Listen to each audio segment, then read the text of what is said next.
Hello everybody, thank you for being here. It's a full room, it's about 70 people. As you know, Sandy Adams will introduce my speech and we'll speak about terrorism, and then I'll be talking about culture and how it shapes terrorism. Let's have a round of applause for Sandy Adams.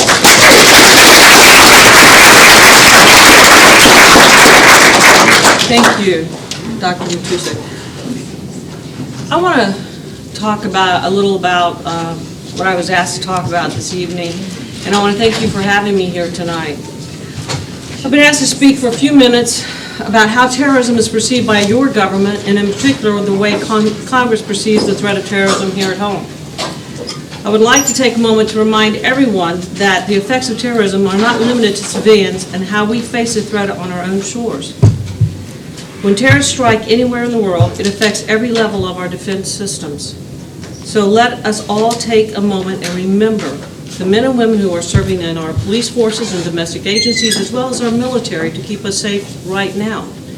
Their sacrifice is immense and their courage is immeasurable. So Louder, Sandy. Louder? Louder. So if we could just take a moment to really reflect on that and the fact that we have men and women in uniform, whether it's in our domestic services, domestic agencies, police agencies, police forces, or in our military, here at home or abroad. So if you would join me in just a moment to think about them and their families.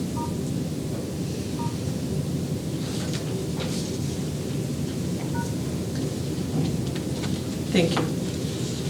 I think it's easy for all of us to think of representatives in Congress as people up on Mount Olympus, looking down on us mortals here. But the members of Congress are people. They aren't superheroes or experts in everything that comes before them. I am the perfect example. I was a police officer in Orange County for over 17 years before entering the legislature in Tallahassee. Certainly over time, members become more informed, but by and large, they get into Congress and are thrown into the deep end without a life preserver, and they have to make the best decisions they can with the information available to them. Even with my training as a police officer, there were many times that I had to stay up late reading some report or have debates with my staff about the merits of a bill long before any decision was actually made on my support or opposition in the Judiciary Committee. I'm coming in. The Constitution is set up to be a legislative process full of deliberation and roadblocks so that making decisions is difficult to ensure that a consensus is arrived upon rather than having laws made by fiat. It is oftentimes extremely frustrating and maddening, but in the end, it is how we come up with bills that are good public policy. As a former police officer, I came into Congress with more skills than a lot of the people I was serving with, specialized skills, I should say, particularly when it came to terrorism and general criminal behavior. Most of the people I served with in Congress had never seen combat, never walked a beat, never interrogated a suspect, or tried to prosecute a case within the protections afforded to all of us by our Constitution. When I was serving, I was the only female member of Congress that had served in the military. Indeed, most of the Congress never considers what it is like to implement the laws they are writing, only what it will take to get the law passed. This could not be truer with the prosecution and prevention of terrorism. It is important that we talk about terrorism not as law enforcement, but as battlefield strategy. Terrorists are not civilian criminals. They are not the everyday Jane Doe who has stole something from the corner store. These are people with deeply held religious and political beliefs. They are not rational actors. They are not looking to be stopped. They are looking to kill as many people as possible to make a point. The bigger the casualties, the more seriously they believe their point will be taken. Terrorism comes in all shapes, sizes, and colors. When the federal government is trying to stop terrorism and when Congress is trying to give them the tools to do so, there is no model or profile. Timothy McVeigh was a Caucasian man from New York that had been awarded the Bronze Star in the first Gulf War. Nidal Malik Hassan, who killed 13 people at Fort Hood in Texas, was a highly educated psychiatrist who we paid to train at the Uniformed Services University of the Health Sciences and who served his residency at Walter Reed Army Medical Center. Carlos Leon Bledsoe, who killed one of our soldiers in Little Rock, Arkansas, was an African-American man from Tennessee. All of these people are the very embodiment of the problem with creating anti-terror policy. They can be your neighbors and your friends. They can be your teachers or your students. Since September 11, 2011, our anti-terror policies have taken a decidedly more direct approach of protecting ourselves from the threat of foreign-born terrorists. Not only must we be vigilant about the people that walk among us, our government must be concerned with how we handle the threat of terrorists that live outside the United States. Much of this policy has been focused on stopping nations that fund these groups, such as Iran and Syria, also securing entry into the country on vehicles that can be used as weapons of mass destruction, such as trains, ships, aircraft, and having the tools to interrogate suspected terrorists who are part of a larger conspiracy to attack us. There is no doubt that our country has become more polarized recently. We are more concerned than ever with our economy and more concerned than ever with our government trying to take away our freedoms and how they protect us from our threats. Recently, there has been a vigorous debate about how the administration handled a terrorist attack on our consulate in Benghazi. If you watch the news at all, you have undoubtedly seen congressional hearings and press conferences about this situation and how it was handled before, after, and during the events of September 11, 2012. This debate was something I was part of, and I had several opportunities to question government witnesses about their involvement. If you will permit me, I would like to interject my personal opinion of that situation and what I believe should be the response. I believe that the consulate, our ambassador, Chris Stevens, and his staff were left in a war zone, woefully underprotected, and open to attack. I believe that the State Department knew the consulate was vulnerable and chose not to do anything about it.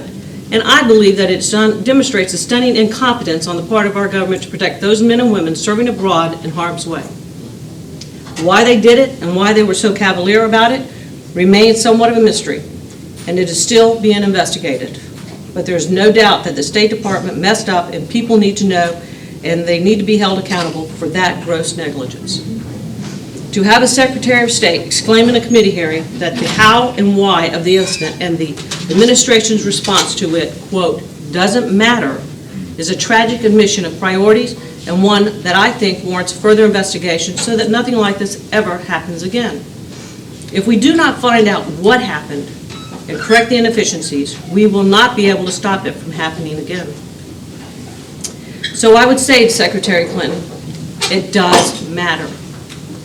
Two scenarios she mentioned during that hearing wasn't even close to what actually happened that night. As she stated in the hearing, a spontaneous attack or people out for a stroll who just decided to kill Americans. No. Let's discuss what the State Department knew leading up to that horrific night.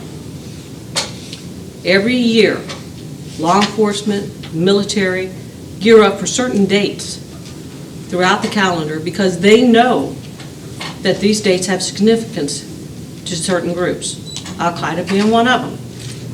Over 200 attacks prior to September 11, 2012, which killed 4 courageous Americans, attacks that caused the British and even the Red Cross to leave that region, 2 of which were on the consulate grounds itself. Attempts, pleas, multiple requests for more security fell on deaf ears. What happened that horrible night was a well-coordinated, thought-out attack by terrorists. And they had RPGs. They just weren't out walking around with these rocket-propelled grenades on their shoulders. Something that was a concern shared with the State Department months before the fatal attack. Now, they were telling the State Department from Benghazi they had these concerns. They were requesting more security, and instead, security was being withdrawn. The State Department must now stop circling the wagons and instead seek out the perpetrators of this fatal attack on American citizens and hold them accountable. Now we must remember that the Constitution is our last defense against tyranny.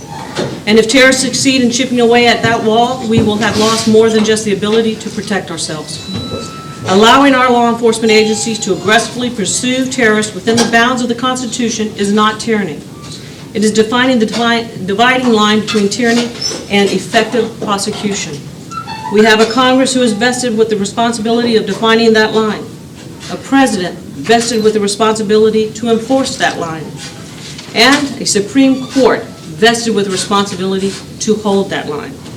If we lose faith in our government to do their part, then we might as well just pack it in and appoint a czar to protect us in the times of national emergency. I have faith that the system works when everyone does their part. If you have a disagreement with policies being passed in Congress, you should get involved in a campaign to change it. If you don't like the way the president is doing his or her job, you should let them know, and if they're not listening, assist a different candidate in the next election. This is how we ensure the checks and balances system works, because it is not just civics class from 8th grade social studies. You are the final check and balance on the power. You are. You are the final decision maker, and the only way to ensure the whole system is functioning is to have an informed electorate that holds the leaders responsible. Remember that. Informed electorate that holds the leaders responsible. In closing, we cannot be afraid to call terrorism, terrorism. We cannot be afraid to label what we know to be true, even if it makes some people uneasy. Allowing politics to define our terrorism policy will lead to another attack, and we will have only ourselves to blame. We must remove politics from the discussions of our national defense and security so that we can move forward with policies that honor the Constitution while protecting everything that we hold dear. Now, I just received an article, and I was looking at it, and I just want to share this little piece of article that was written, and I believe yesterday, in the Washington Times by a Bill Gertz. A jihadist website posted a new threat at by Al-Qaeda this week that promises to conduct, quote, shocking attacks on the United States and the West. Quote, where will the next strike by Al-Qaeda be? The quote is, the answer for it, in short, the coming strikes by Al-Qaeda with God's might will be in the heart of the land of non-belief, America, and in France, Denmark, other countries in Europe, in the countries that helped and are helping France, and other places that shall be named by Al-Qaeda at other times. And it says, the attacks will be, quote, strong, serious, alarming, earth-shattering, shocking, and terrifying. Again, I want to say, we cannot be afraid to call terrorism, terrorism. Politics needs to get out of this. This is something that we have to address and not be afraid of calling it what it is. I want to thank you all again for giving me the time today to speak with you, and I look forward to your questions. And you want me to answer questions first, or? Sure.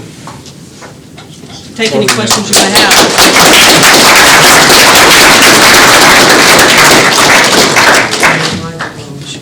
And I will say that whenever religion is hijacked by extremists, and I believe that's what has happened, and I think the doctor will talk more to it, it becomes very dangerous. And what you have is a lot of extremists out there who have every intention in the world to do a lot of harm to a lot of people. And they don't mind signaling them, like they just posted on the internet. These are people who, for the first time, were actively trying to kill an ambassador on U.S. soil. And our good intelligence stopped that.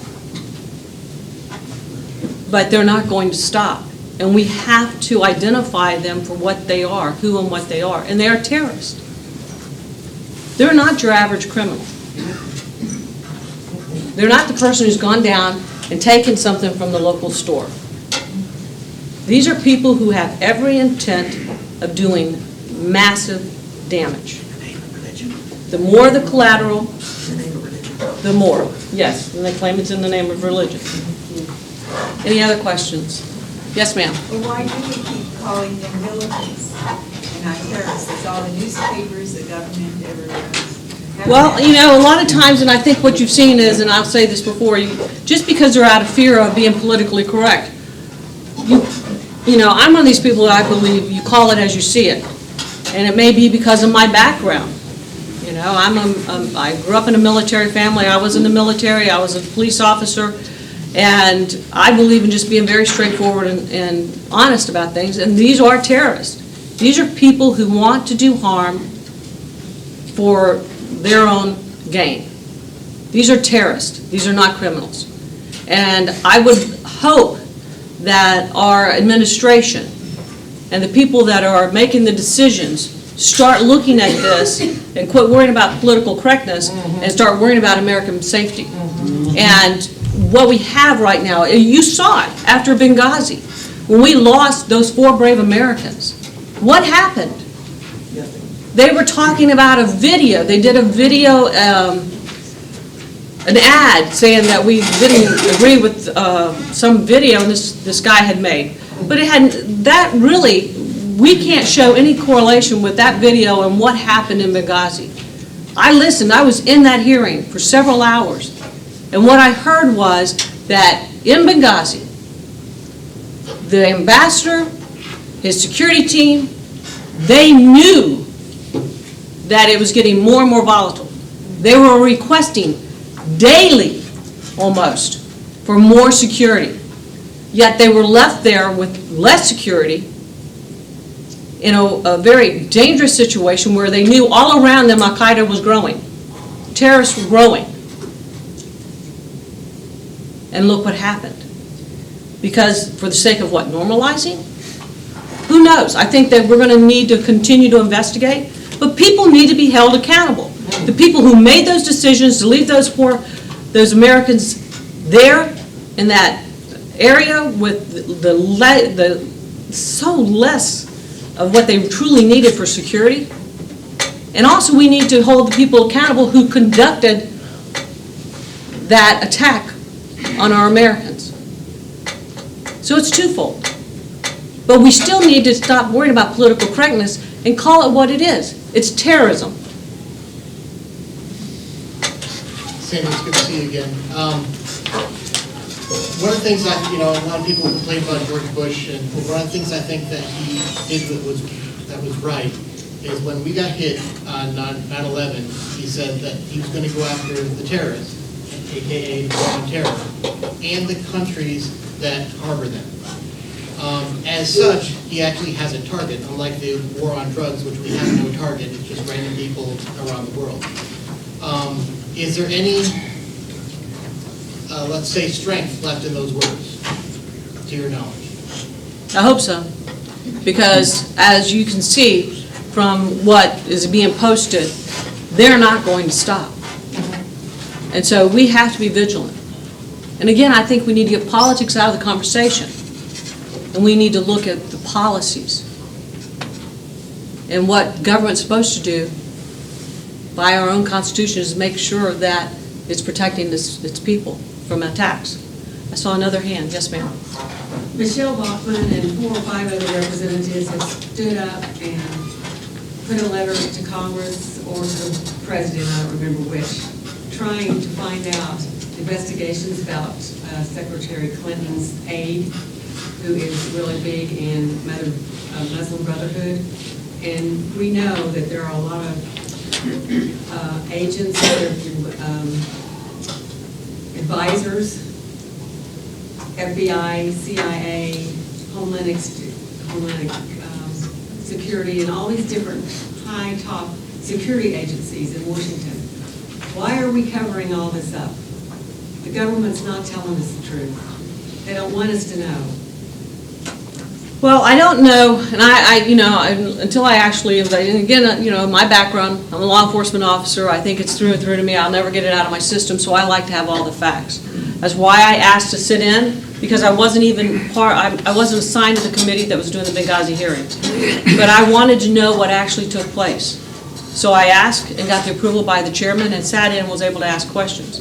And what I heard that day was deeply troubling to me. And it should trouble all Americans for what actually took place there. Hour-long firefight. Hours later before we actually got anybody in that cleared through Tripoli into the compound. This should not have happened. So, to your question, I don't know that the government is covering it up, but I don't know that they're not covering it up, because I haven't really looked into that as closely as what you're talking about, but I'm willing to look at it. But what I will tell you is that it's time for our government and our officials and our leaders to quit worrying about political correctness, and let's call it what it is.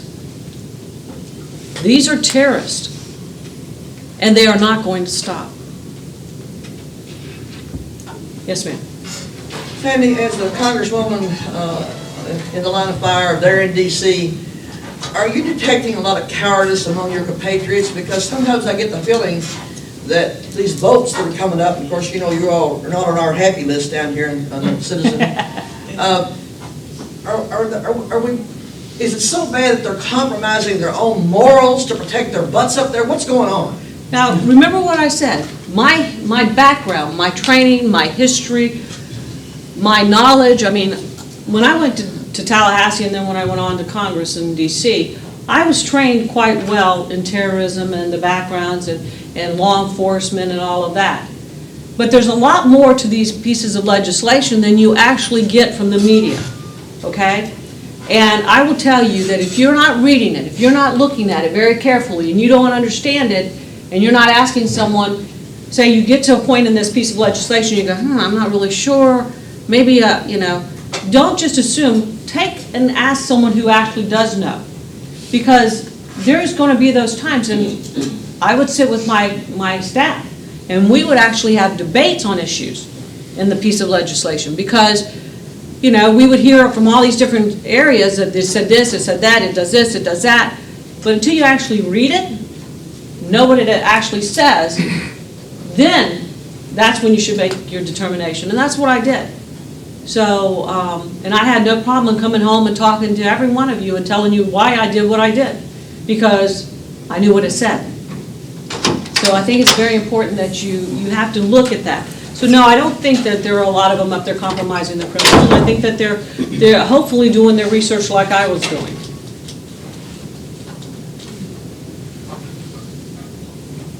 Okay, we have. Did you have a question?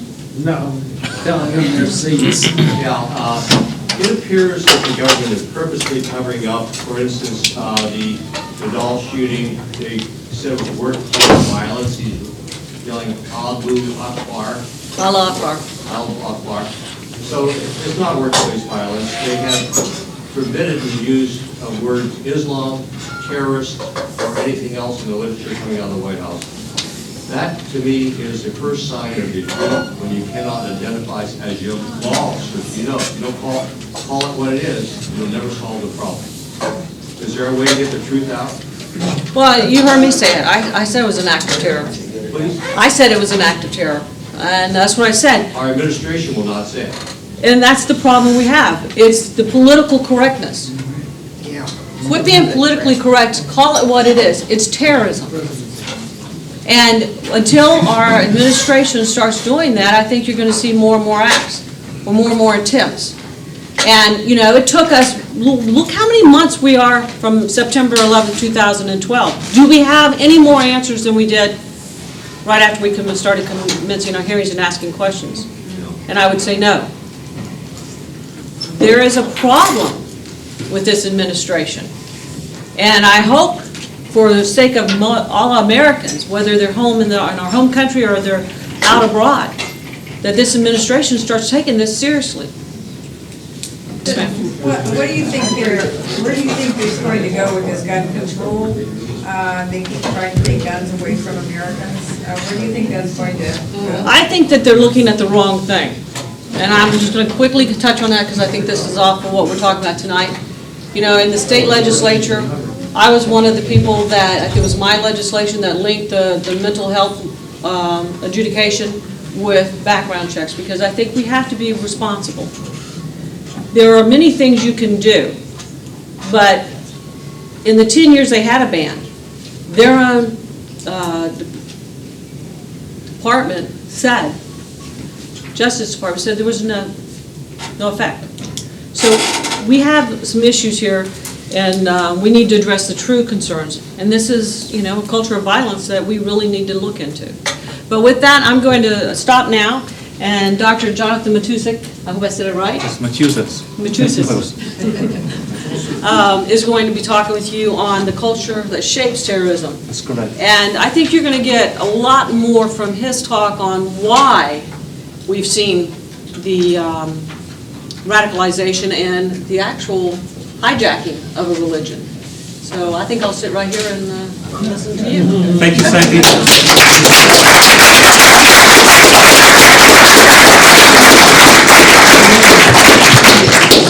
Yes, I think it's a very important question. It's a $64 million question. Why do we have terrorism? I can give you many answers, but we're going to focus on one answer. It's culture. But before I talk about culture as the catalyst for terrorism, let's define terrorism. Because as you mentioned in the audience, for some people, the bad guys are militants. For other people, they're terrorists. For other people, they're freedom fighters. Now, the very first time that the word terrorism was used was in 1793, 220 years old, during the French Revolution. That's when people were guillotined. Their heads were chopped off. Ever since, we've had over 200 definitions of terrorism. And again, a lot of the definitions were conflicting, had some disagreements. Now, two researchers from Holland had a great idea.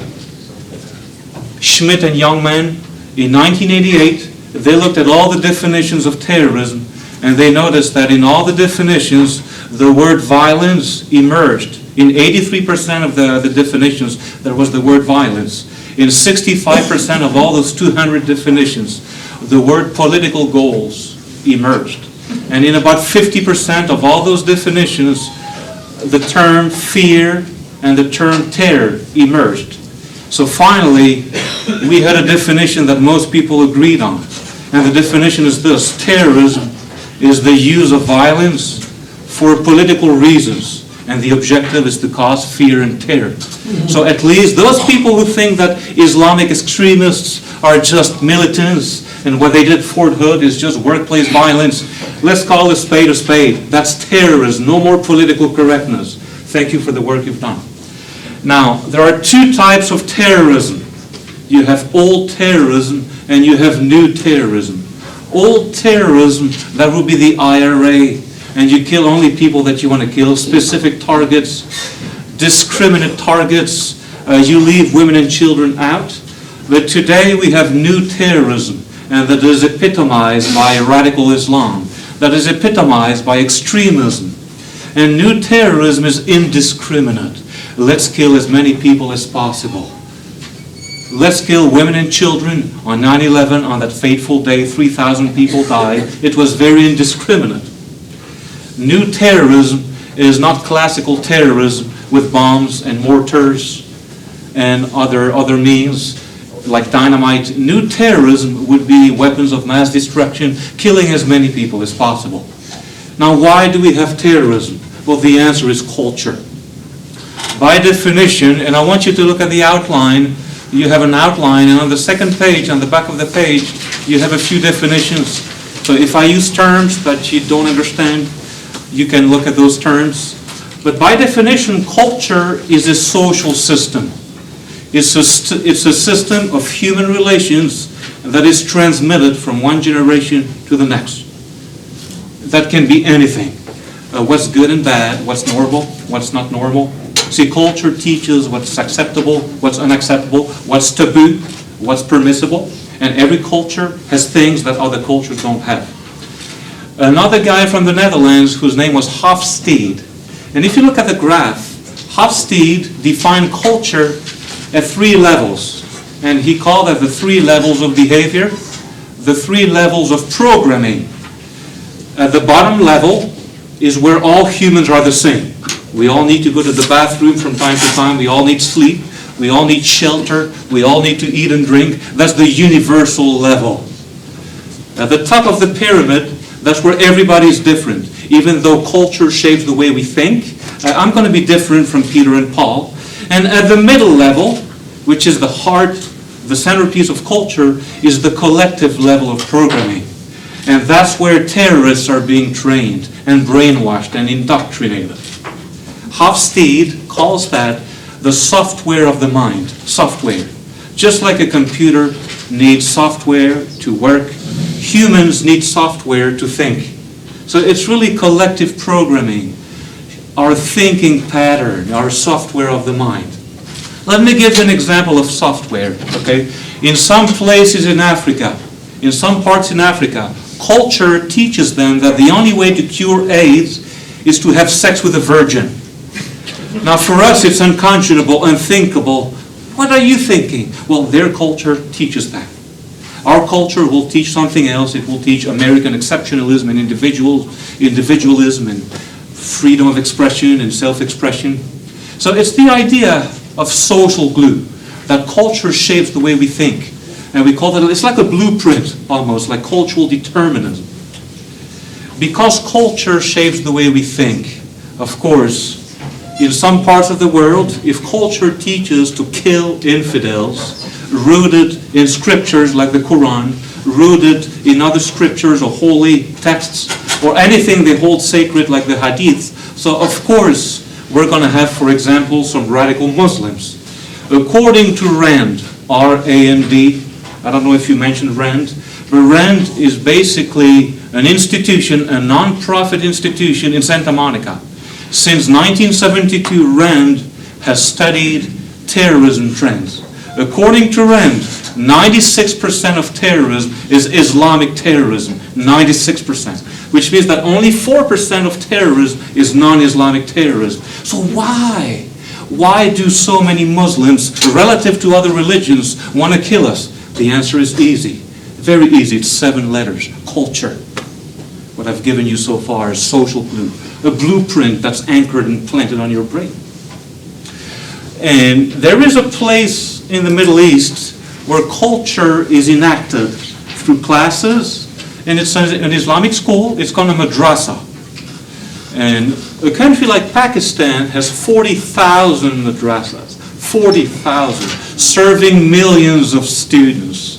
So of course you're going to have more terrorists there than in other places on earth. Places like Pakistan, Afghanistan, and the Maghreb, and you mentioned Al-Qaeda. And now Al-Qaeda is actually planting itself in northern Africa. And they say that the head of Al-Qaeda is in Algeria, the body is in Mali, and the tentacles are in Nigeria and Libya. Because most of the people there are Muslims, of course Al-Qaeda will find its place there. And they will play up that cultural aspect of life, which will shape minds and, sadly, future killers. It's the idea.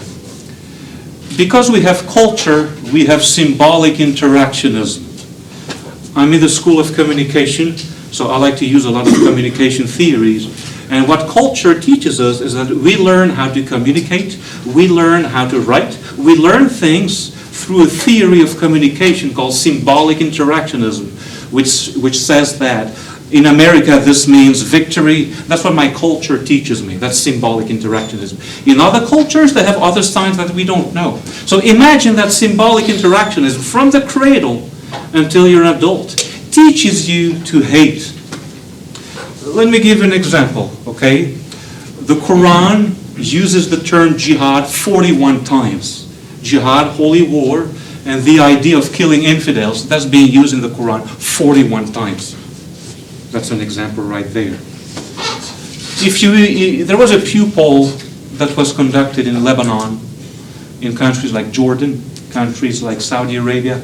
In Lebanon, for instance, more than 70% of the people who were polled believe in suicide bombing. That should be justified. The cultural worship of Osama bin Laden, and we never hear that stuff in the media, how people worship bin Laden in the Middle East. There was a Pew poll in Jordan about how they feel about bin Laden. 60% of the Jordanians think that bin Laden was like the rock star from Mars. He was their descendant, ready to kill, and everything he did was justifiable. In Pakistan, 51% of the people there were supporting Osama bin Laden. Can you see how culture can shape minds? In those countries, they have candies wrapped with bin Laden's face on it. They have T-shirts, they have CDs and DVDs about bin Laden, just extolling the virtues of Islam and how it's normal to kill, how it's acceptable to kill. So it really becomes capital, cultural capital. See, cultural capital is anything that the culture produces, cultural assets. So in our country, cultural capital is American Idol, and as we know, more people vote for American Idol than they vote for politicians. That's our culture. I'm being zany, I'm being facetious. In other cultures, of course, things can go well, cannot go well, but you know what I mean. It's a cultural worldview that really tells people how to think. Now, in our culture, what has changed, as you pointed out, is political correctness. Why don't we call a spade a spade? Why is the Fort Hood shooting workplace violence? If we keep going that path, Pearl Harbor will be workplace violence. Hopefully that ain't gonna happen. Things have changed in our culture, and hopefully political correctness will go away. I call that cultural Marxism. See, I'm from Belgium, by the way, as you can hear. I don't sound like Orlandoan. Right? In my country, in the country of Belgium, all the news stations, all the media outlets are owned by the government.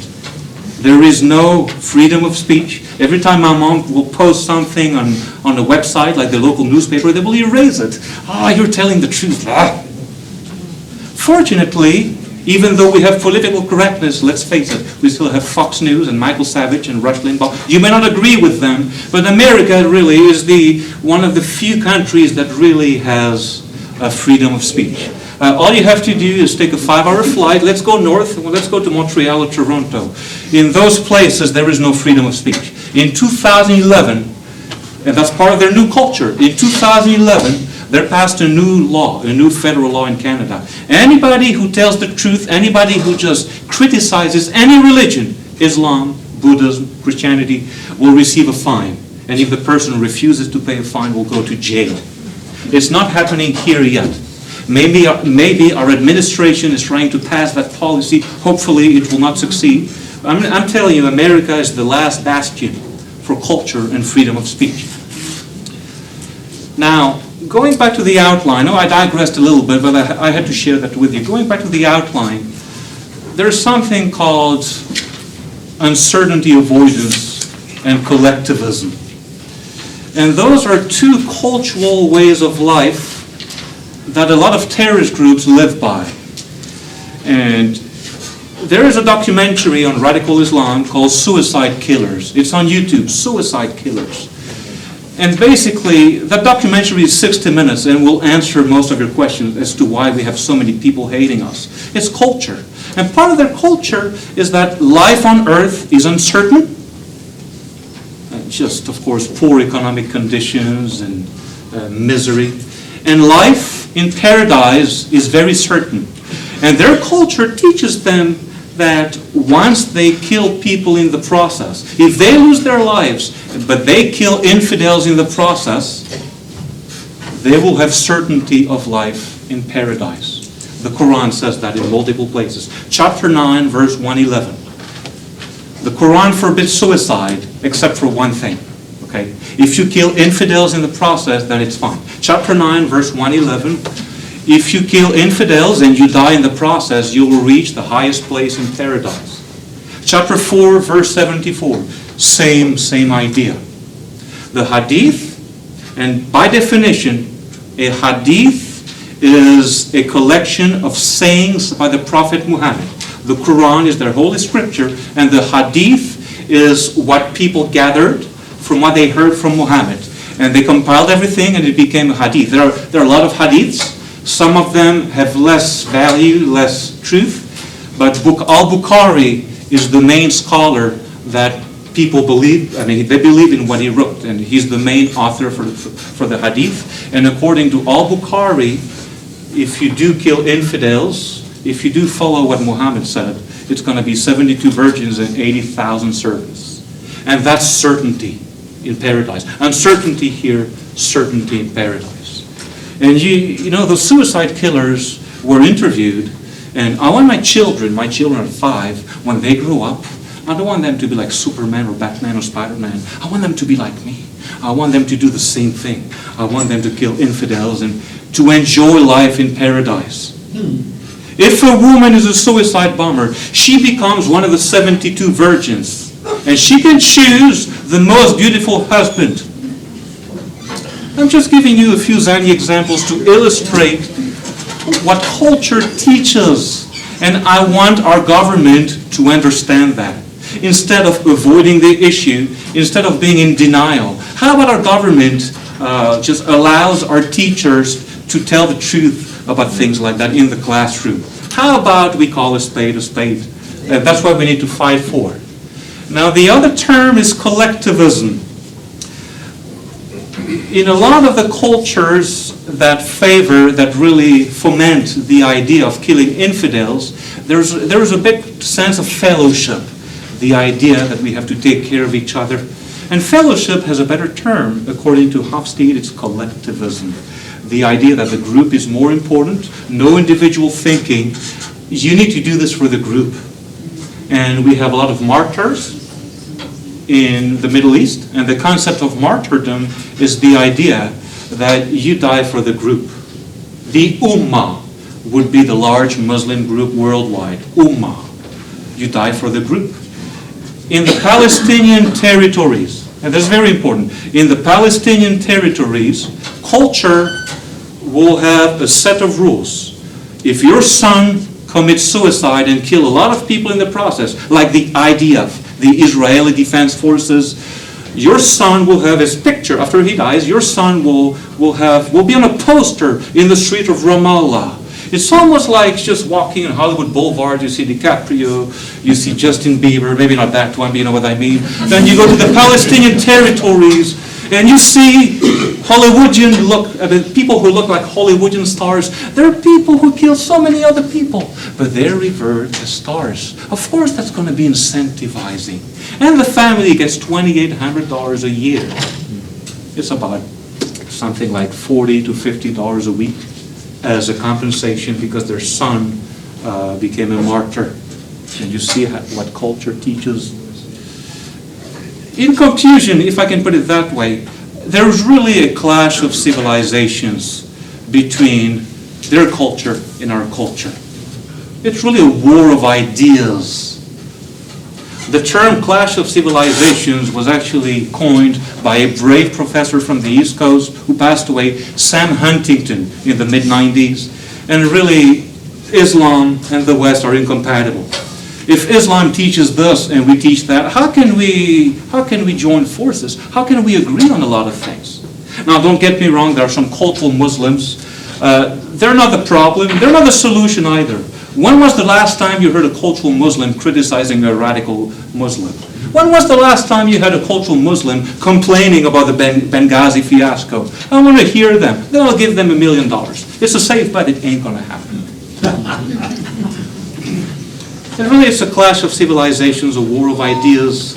If jihad is mentioned 41 times, you've got the picture right there. If they want to impose Sharia, which is Islamic law, if they want to impose Sharia in all the places that they conquered, how can that be compatible with the Constitution? Where I come from, in Brussels, Belgium, there are more Muslims than Christians, Jews, and Buddhists combined. In 1974 in France, in 1974, you had one mosque, the Great Mosque of Paris. As of 2013, you have 2,300 mosques. So the number of mosques in France has increased by 23,000%. You have the beautiful Cathedral of Cologne in Germany. Now, next to the beautiful Cathedral of Cologne, they're building a mosque that's going to be twice as large and twice as big. In the UK, in England, you have 90 Sharia courts that operate outside British jurisprudence, which means that each Sharia court in England has its own judge. It's a Muslim judge that allows the husband to beat his wife.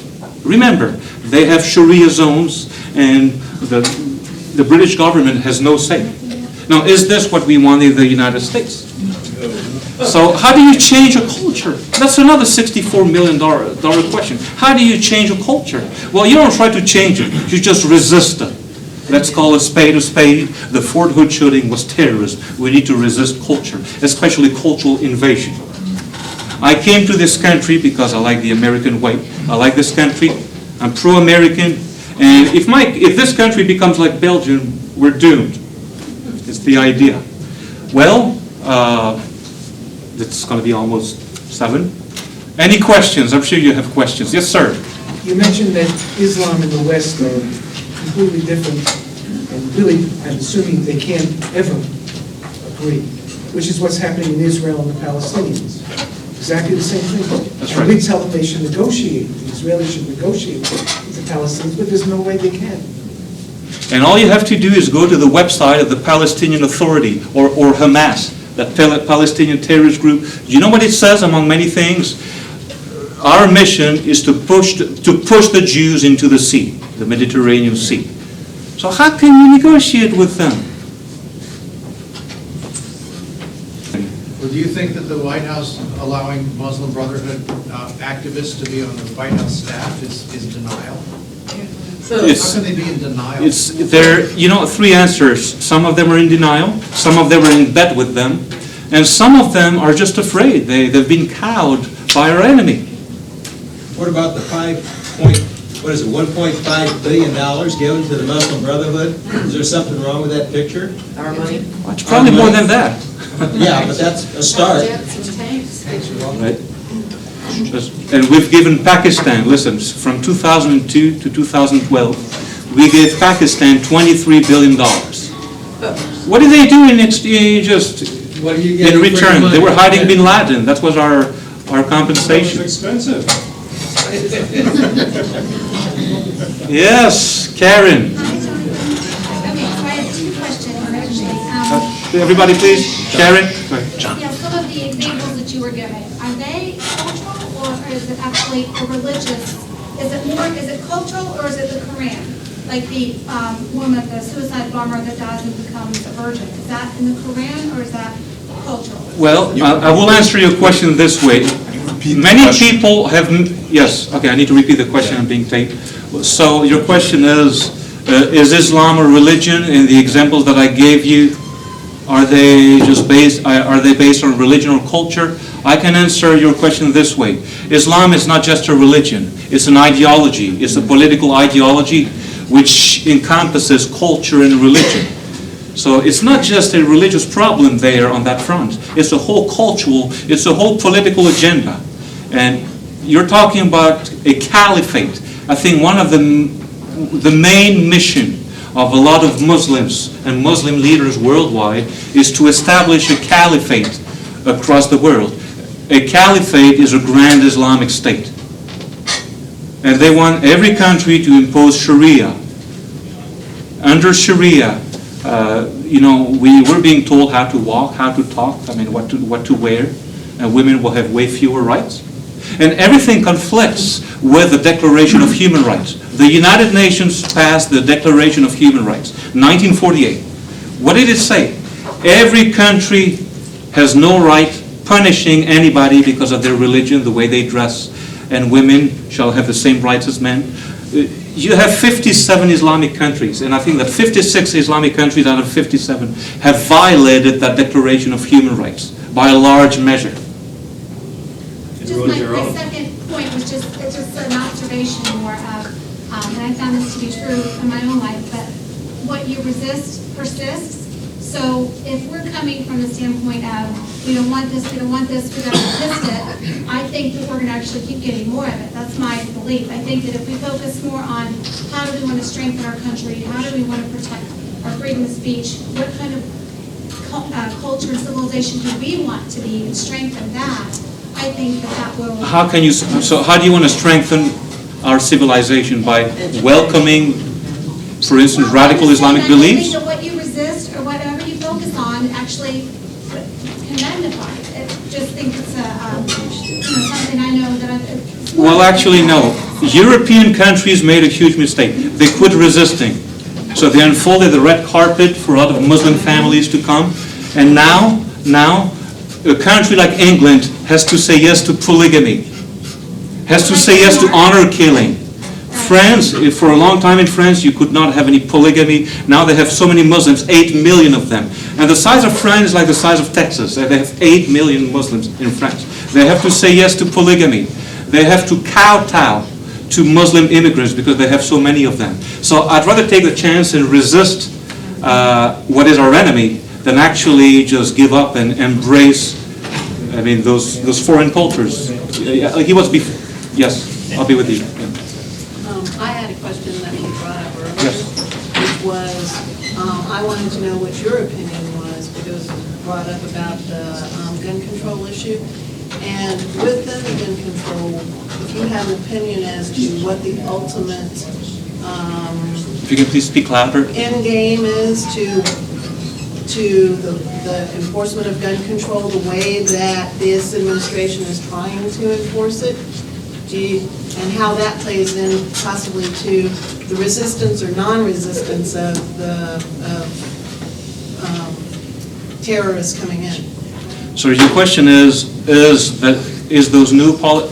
those new policies on gun control part of a long-term agenda to control us? If they pass, yes, absolutely. Yes, sir. Well, listening to your talk and Sandy Adams can probably testify in the halls of Congress, the word republic is said once a day with the Pledge of Allegiance. And the rest of the day, they talk about the America, the democracy, which is the tyranny of the mob. And, all this collectivism that you've been talking about, healthcare, you sacrifice yourself for the benefit of the group. The gun control, you make yourself more vulnerable to the benefit of the group. Class warfare, you have to punish the 1% for the benefit of the group. We have this in spades in the United States. And, you say it's the last bastion of hope. It doesn't seem to be a whole lot of hope left in America. Well, there's still hope. As long as we have free speech, there's still hope. But that's all I can say. Yes. My interpretation of all this is that since we can't negotiate with them, and the only thing a bully understands is force, and the only thing we have is to educate and resist with all our might. Is that my correct understanding? Yes, that's the correct understanding. In my opinion, is the correct way. Thank you. Yes, sir. Using the sports analogy, we're really playing a game. Unfortunately, we're using Western logic as our rules, dealing with an opponent who is using non-Western logic for their rules. Now, how do we play by their rules? We get rid of political correctness, number one. And perhaps it may mean lowering our standards to their levels to play by their rules. So your question is, how do we play by their rules? Well, the answer is 4,000 years old. Know thy enemy. And that was a quote by Sun Tzu. Unless you know your enemy, unless you just use their means against them, we're not going to win this war. Amen. Good. Yes, sir. Your name? I'm Andrew Smith. This evening you've gone ahead, you've identified that terrorism is shaped by culture, and you've gone ahead and again identified that Islam is a major factor or a major culture in play of this terrorism.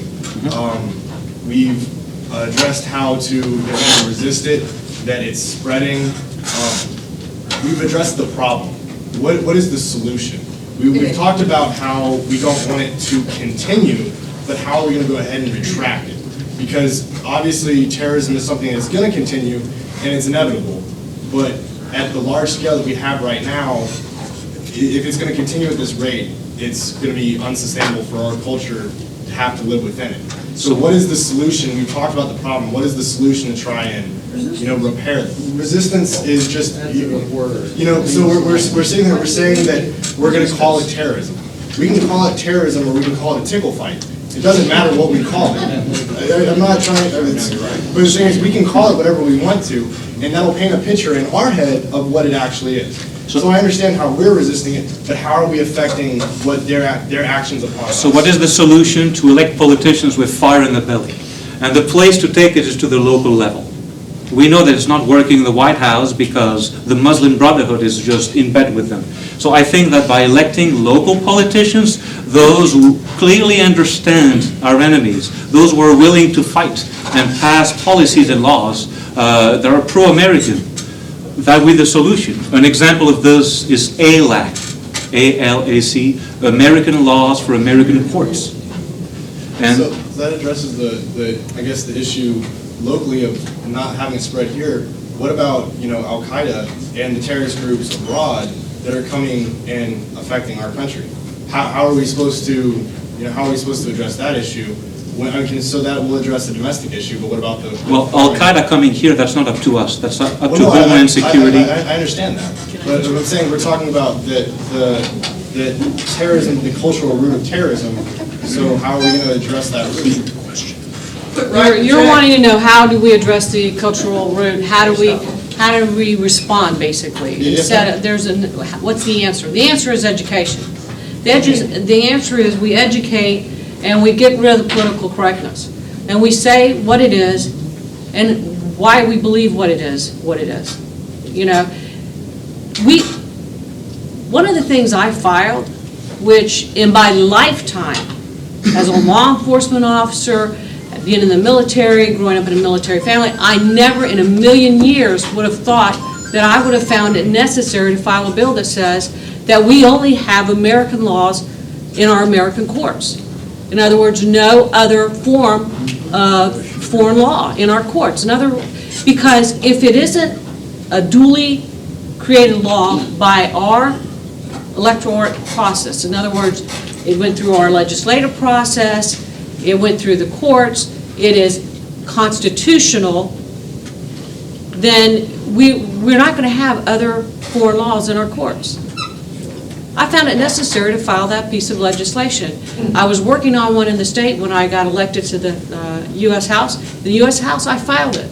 And the first thing that happened was I went under attack because I was attacking another religion, or no. What I was simply stating, and what we need to be able to stand up and say, is that we have a constitution. It is the basis of how we operate in this country, and it has done so for over 200 years.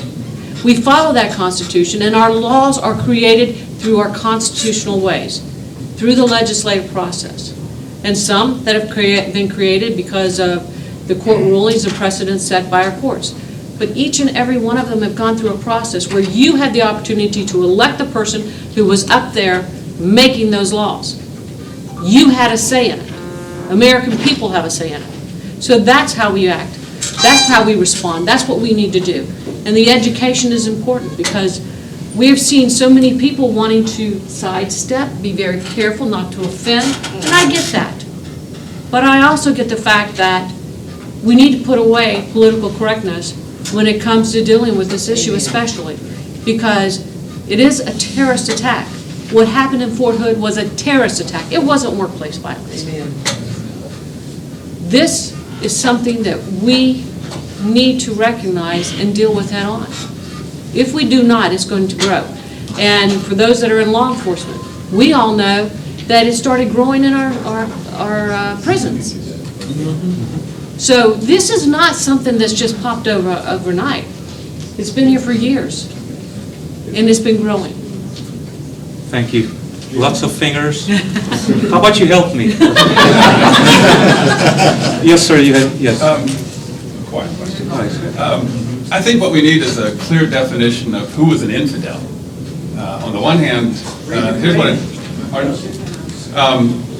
Israel, the promise of the return of Israel was made in the Bible, it was repeated in the Gospel, it's in the Quran. So those who would violently oppose the long-awaited fulfillment of an ancient prophecy would appear to me to be the infidels. And they're the ones who are calling everybody else infidels. And with that kind of perspective, then you realize that the American soldiers who die fighting the terrorists are the martyrs. Because they're killing the infidels. But so long as we let the infidels call everybody else infidels, we're playing their game. In the Quran, I'll answer the question. So who is the infidel? In the Quran, the infidels are the people of the book. And the people of the book are the people mentioned in the Bible. No. That is Christians and Jews, according to the Quran. No. Yes. The infidels are the ones that don't believe in God. No. People of the book. It's mentioned 100 times in the Quran. Define at least Christian and Jews. Yeah. Yes, sir. What's your name? Name's Will. One of the issues that I've seen is basically today's youth. They're the ones you predominantly see out protesting the war. They're the ones out telling everybody else the Muslims aren't that bad. It's okay to have them here. how do you go about fixing it? It's people my age and younger, even people in their mid-20s, to late 20s. So why are people, How do you get them educated to the... so people are fighting for global peace? But you know, people are like sponges. They believe what they hear and see on TV without absorbing, without processing what they hear and see on TV. So unless we educate them, unless we tell them the truth, and by the way, I wrote a book on the subject. It's 500 pages on terrorism and communication. I promise you that will educate you. So unless you educate people on the subject, they will keep believing the media and just being sponges. It's like a comment my dad just made. When I was in high school, they didn't even teach the Constitution anymore. I took government and everything, and we just did a broad overview of it. We didn't actually go in depth. Is it because teachers have no say, or because they have just to follow an agenda? They have a view on everything. They don't see things that people should know. They see things in an entirely different view than what would actually help the country, what the country needs. So the question is, why are students not being taught the truth in the classroom? And you're talking about public high schools. Either teachers refuse to tell the truth in the classroom, or they don't have any power to do so. I think it's also related to what he was talking about with textbooks and whatnot. Textbooks are changing, so it's not even teaching real history, it's teaching what they want history to have been, that shows us in a bad light as Americans. Yes, sir. You spoke briefly about France and Germany. During the last couple of years, both Sarkozy and Merkel have said that they realized the danger of being politically correct and how vulnerable it made them. What are they doing in France and Germany now to reverse their own culture of political correctness? Very good question. So how can Germans and the French reverse their own culture? I will answer your question by talking about the fertility rate. Very important. In terms of culture, when the fertility rate in a country or culture is 2.1 or more, it means that people are procreating and the culture is surviving. 2.1. That's the statistical point, very important. When in a culture, the fertility rate, and by the way, fertility rate is the number of children per woman alive. When the fertility rate is below 2.1, the culture is in danger. When it's below 1.8, the culture is irreversible. The fertility rate in Spain is 1.3. In Italy is 1.5. In France is 1.8. So I give you a statistic about half an hour ago. 54 million Islamic immigrants are living in Europe. In a lot of European countries, their culture is irreversible. It's impossible to reverse. The German government, a couple of years ago, admitted that Germany will become an Islamic republic by 2050. Unless they resort to a civil war. Unless they have more kids. I'm serious. All right. In Spain, they have cheque bébé, baby checks. The Spanish government is incentivizing people to have babies so that Spanish culture will not die out. It's not working. But aren't they giving a check to everybody? 2,000 euros, have babies. That should be incentivizing. Yes? Yeah, the question, with Islam, it hasn't been hijacked. So Islam is a problem. Now what can we do then to change their culture? We know what we can do for us, but we still need to change their culture. So how can we change Islam? See, the answer is this: how can you change a movement in which you have 1.5 billion members? It's impossible. We just have to resist it and just elect people who are willing just to resist it and just be pro-American. That's the only answer. We're not going to change Islam. That's. Is definitely a distinction between mainstream Islam and radical Islam that I have not heard anybody acknowledge in this room tonight. And I find that really disturbing because there are millions of Muslims in the world who believe in peace and who want to live side by side. And when you talked about the infidels in the Quran are non-believers. So there are millions of Muslims who are willing to live side by side with Christians and Jews. And that it really bothers me that we're we're sitting here in a room of an institution of higher learning, and people aren't addressing the fact that there is a clear distinction between what's Islam and what's Islamist. Well, I addressed it, I'll answer that. I addressed it in my presentation. There are a lot of cultural Muslims.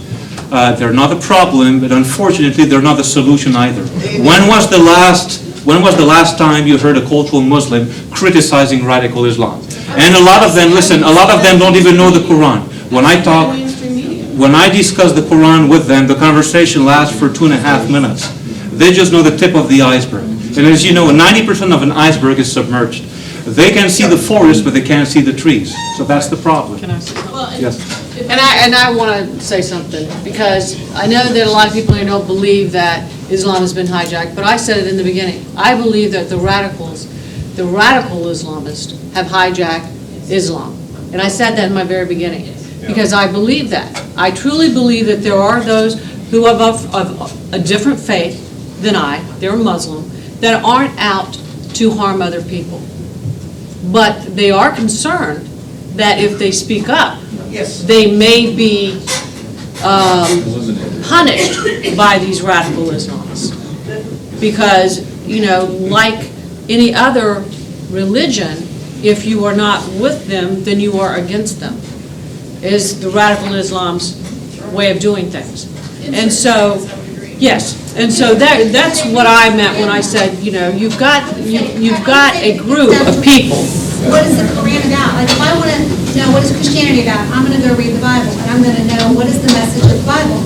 So if I'm really a Muslim, if I truly am a Muslim and I read the Quran and I follow the Quran, what does the Quran say? So that's why I think that the whole being relative and everybody's got to, be not be politically correct. But I'm saying that if you're really a Muslim, whether you're radical or not, if you read the Quran and if it, is saying if you're an infidel, then you need to be killed, then how can that be peaceful? How can we live side by side like that? But that's where you have the influences of some of the madrasas, which is a term that's back in the sheet. But that's where you have the green of the radical clerics. Because something you didn't address in your presentation that I think is really critical is the socioeconomic status of a lot of the young men that you talked about. You see a lot of the young men and even now young women, they're young, unemployed, disenfranchised, and so they have this sense of belonging. When they go to these madrasas, people who are giving them value, and that's where they find their value. And that's really a critical element. What you were saying about the But in that same argument, you now have given a reason for someone to become part of a gang. That's right. And so, what is a gang? It's a criminal element. It's terrorist. Yeah, I've studied. So, Can you repeat the question, please? What she said was that because of their socioeconomics, because of different things involved in their, That's an element. and that's an element of it. And what I said was, you could say that about becoming a gang member, be involved in gangs. The reality is, in our country, in this great country, we have opportunities if we are willing to work for them. Yeah. And I've heard over and over again how people, well, I guess then I shouldn't be here today. Because, one, I grew up in an enlisted man's family, one of 4 children. And he did what he could to take care of us. And by all accounts, I will tell you, he was a great father and is still a great father. And he taught us all that we could be or do anything we wanted, as long as we were willing to, one, work for it. Amen. Work for it. You have to make the choices. I can give you the foundation, but you have to make those choices and you have to be willing to work for it. I found myself a single parent. By all accounts, I could have just thrown up my hands and said, I didn't have a high school diploma and I didn't have a job, but I had a child to support. And so I taught her the same thing my father taught me. And that was, you can be anything or do anything you want, as long as you're willing to work for it. So, Amen.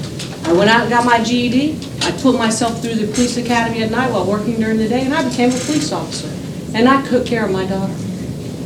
And by all accounts, I could have been one of those people that everybody likes to talk about. part of, the people that just give up. The issue isn't, do you have the opportunity? Not here in this country, because you do. The issue is, are you willing to reach for that opportunity and work for that opportunity and grasp that opportunity? And a lot of our children these days are not being taught that. They're being taught that they should be given that. And what I believe from our government is that we should give the opportunity for people to grow. The opportunity, not give them food, but teach them how to grow food. How to, that saying, give them a fish they eat today, but teach them how to fish thee forever. Amen. So these are the things that we are lacking here lately. And that's off topic, but I really believe that we have to think about that. What the doctor said is, over in a lot of these Muslim countries, the culture is what's driving this. And it's radicalizing these children very young. And that's all they know. And so we have an issue with how do we address it here in this country? Do we address it for what it is? Or do we try to be politically correct and see what happens when we do that? We watch as more Americans and more innocent people die. And he's right. I can remember as a police officer looking at these different terrorist groups. And I've been trained, and I worked in a lot of different areas within the agency. And I know there's a lot of people out there that have different ideas, and they have different ways of promoting their ideas, one of which is through acts of violence. But this particular group doesn't care. They're indiscriminate when they attack. And the more casualties, the better for them. And that's where the problem lies. Because there are a lot of innocent men, women, and children who had nothing to do with their fight. And we have to stop being politically correct on this. We have to address it for what it truly is.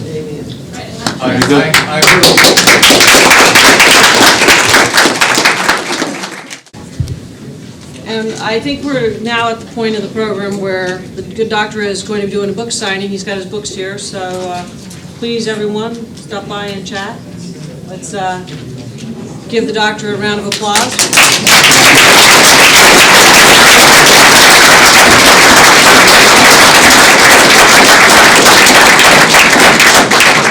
Thank you again, Sandy Adams.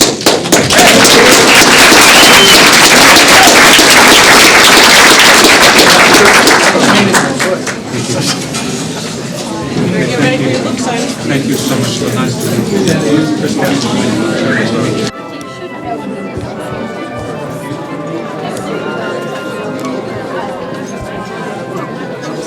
you.